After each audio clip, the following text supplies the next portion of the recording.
Hey guys, welcome to a Tuesday morning technique session. Today I'm going to be discussing formal versus intuitive warm-up methods at the piano. So what do I mean by intuitive versus formal warm-ups? You think of warming up at the piano as something that involves fast scales and arpeggios and cadences and etudes, exercises, things of that nature. Those would fall into the category of what I would call formal warm-ups at the piano. And I also really like to do what I think of as Tuesdays are always for technique. Yes, both start with a T. Thanks, Prundin McAvoy, you friendly visitor. Interacting with live chat is a new thing for me. So if I stop mid-sentence getting distracted by it, I will notice that, and I'm going to try to finish sentences and then respond to live chat. But do please chat, see if you can throw me off. We'll make a game of it. Don't take that too seriously. So an intuitive warm-up is something that I like to do as a composer and improviser, in which I just start playing and allow myself to listen to my body and feel things out and warm up as I will. You can also do intuitive warm-ups even if you're not an improviser or composer or generating your own material to warm up with. You could use repertoire for this. So if you're a classical pianist, you could play one of your pieces but approach it more as something to warm up with rather than something to dive in and start hashing out all the details of. So there's more of a focus on the physical warm-up in that act, as well as other elements of warming up your ears, the sense of listening, and whatever else you want to warm up, I guess, either physically or mentally, emotionally. So what I'm going to do to start with today is discuss what I do for a formal warm-up, and I'm going to play through some or all of it. We'll see how long it takes and how much I talk as we go. So I like to play all of my major and minor scales, arpeggios, and cadences in 4 octaves, following I think it's called the grand scale pattern, where you go up and contrary. I'll just show it to you in C major, so I'll start out in C major.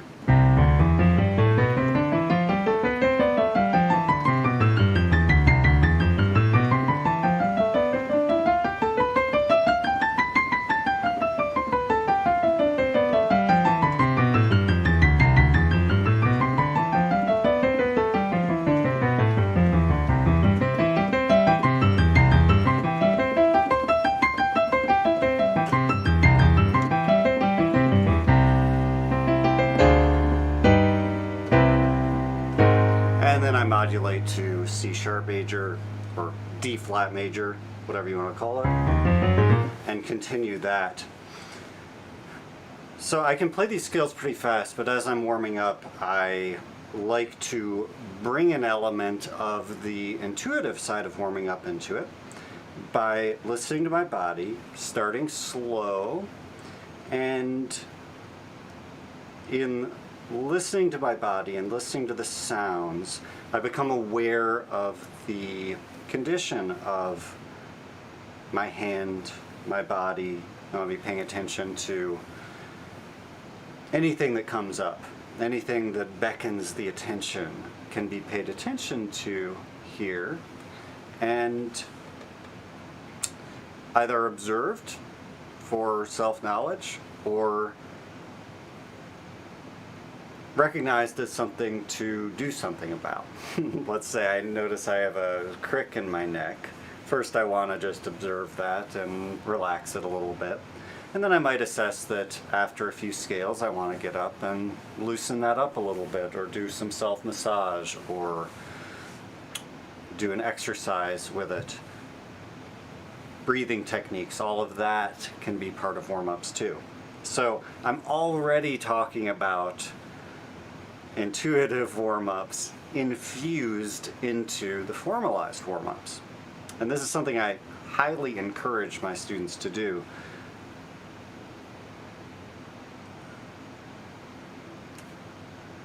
Excuse me for a moment, I'm focusing my next thought here. I had 3 thoughts that all went in different directions.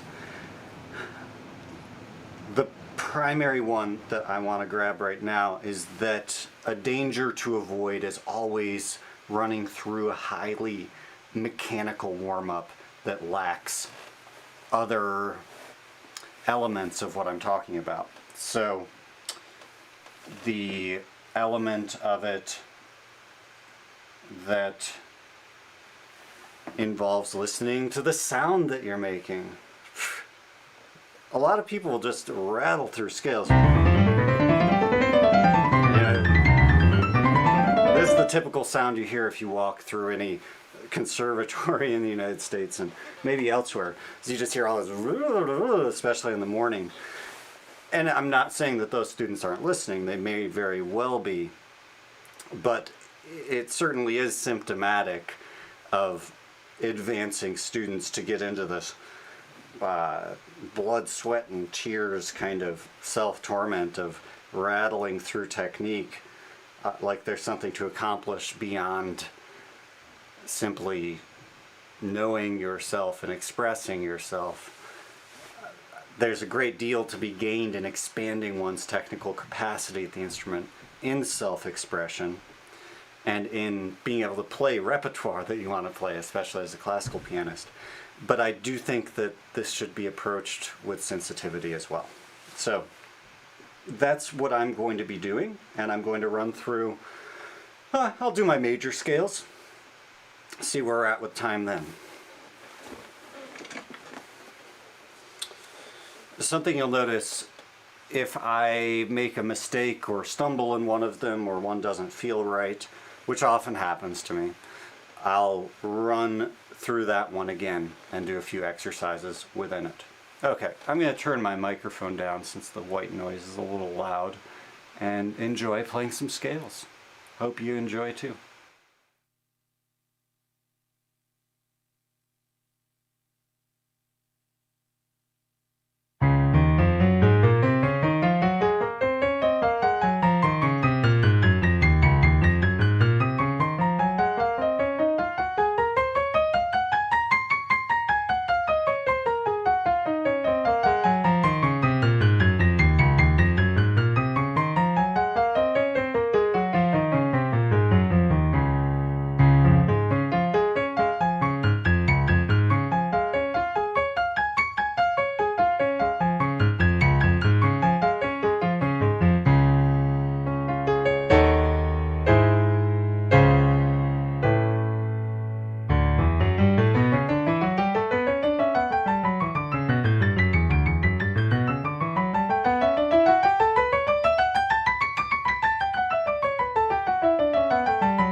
talk for just a moment here about what I'm doing. You noticed I was playing through the scales. Some were faster, some were slower. And then when I got to E major, everything changed. I went really fast and then stopped and started doing hands alone and moving around. The reason for this, for me personally, is that as soon as I got to E major, something felt really exciting about being there. It felt good. It felt like this is where I want to be. And so like an excited puppy dog, I was like, I'm going to try doing the fast scale. Fast scales are almost like playing rolled chords. If you think of a rolled chord, that would be a C major chord, and then you just roll through the notes.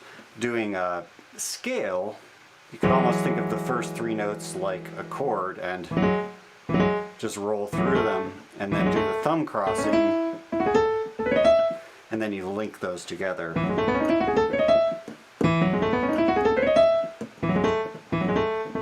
That feels really good to me right now, practicing that, and also doing it very slowly. There's something about the way the E major sits in the hand that feels really good.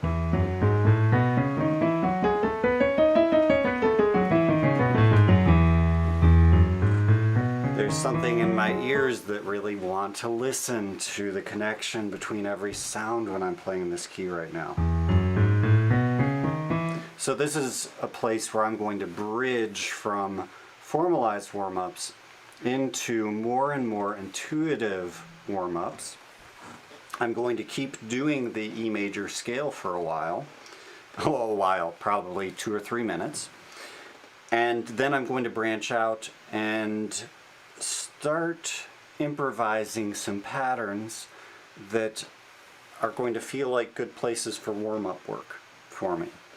I'll likely be doing a fair amount of interchange between fast and slow. It's kind of like hot and cold.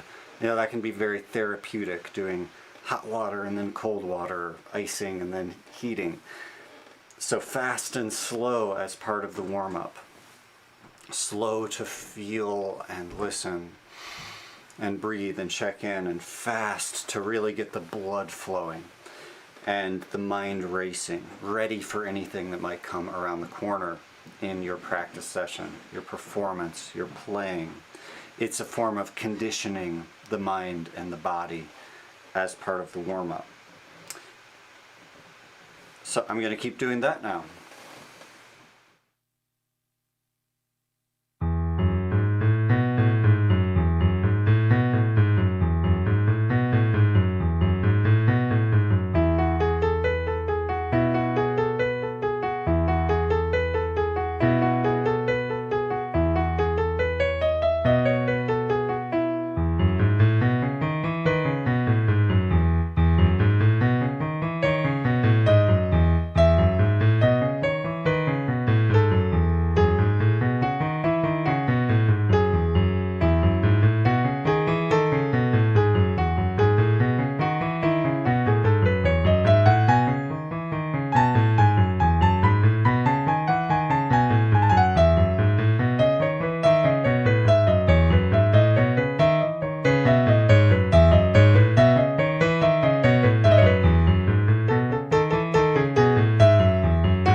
All right, well, I just want to take a brief moment to talk about what I'm doing now. For those of you watching and thinking, well, he was doing scales and said he was going to do scales a little bit more before going into the intuitive warm-up. And then I very quickly bypassed practicing the scale more and played derivative patterns from the E major scale. I forget what I was doing at first. I think I was doing a 5-finger scale.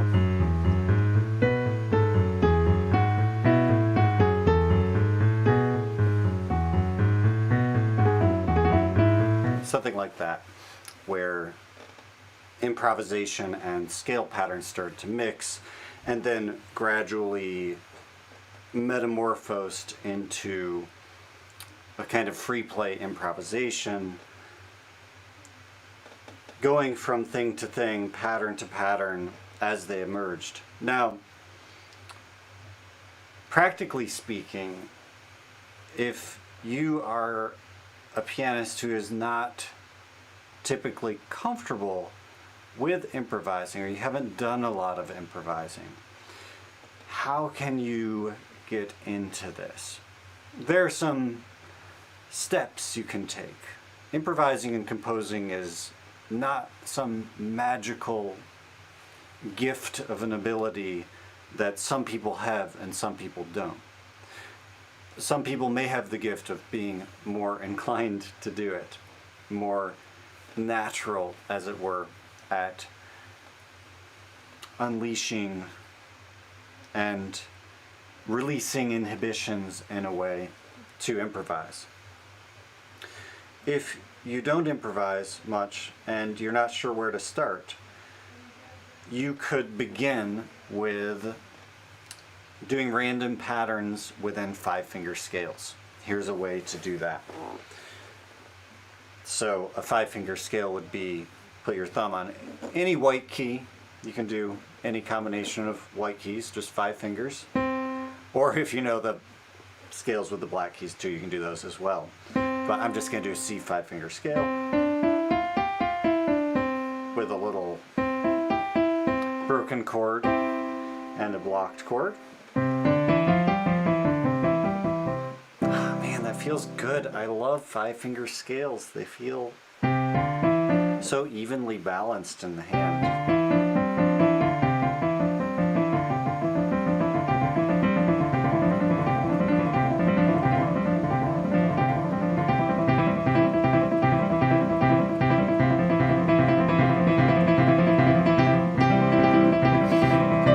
Anyways, I digress. So with random finger patterns, you can say, just think of your 5 fingers in one of the hands as a random number generator.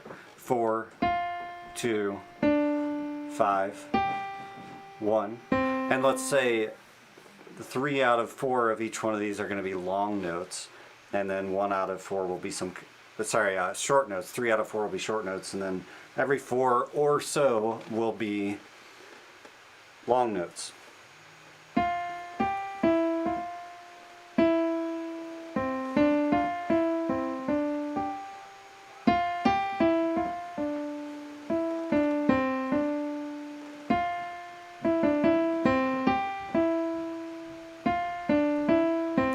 There you go, just random numbers. I'm pretty much doing nothing to think about the melody I'm playing, just random combinations of notes.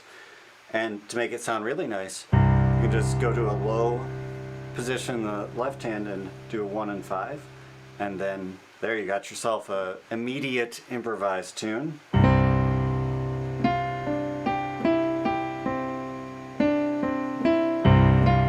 Just play the left hand again whenever you want to refresh it as it's fading away.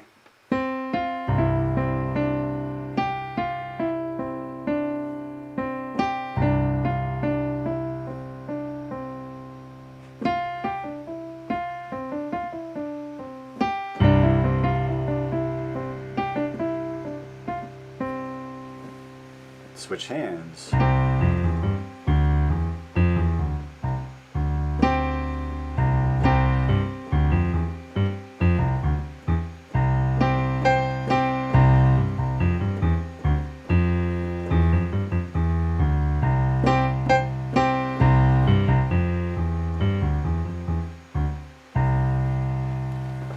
the random number exercise is just to get you started with something, and then when you start hearing patterns that you like, you can play those again anytime you want, so long as you can remember them. But if you can't remember them, don't sweat it. The piano never cease to giveth. It's an abundance of music, and to strip away fear at the instrument and let yourself into these things is something I would encourage you to do. It's very rewarding, and you may find that even as a classical pianist or a pop pianist or a jazz pianist, well, jazz pianists are improvising all the time, but some of them could use more attentiveness to sensitivity of touch, because being a jazz musician can be such a rat race. They're often bring that sound into their playing. It can be kind of harsh. And classical musicians too, for that matter. All musicians, man, like, you just get too stressed out about your career trying to make money making music or something like that, and trying to beat the other guy who's still practicing when you burn out. You know, like, you bring this energy to your playing that yeah, you get really good, but can also get pretty rough. When I hear somebody playing music, I want to hear them drawing something out of themselves. I want to hear a conversation that they're involved in some authentic way, not just an idea of something they're fighting for. So I encourage you to follow the intuitive path, even through formal scale exercises. Drop a comment if you have any questions, please, and I will see you guys in the next video. Oh, and by drop a comment, I meant if you're watching the replay. I'm about to end the live stream, so don't worry about doing that now. I'll see you guys next time. Take care.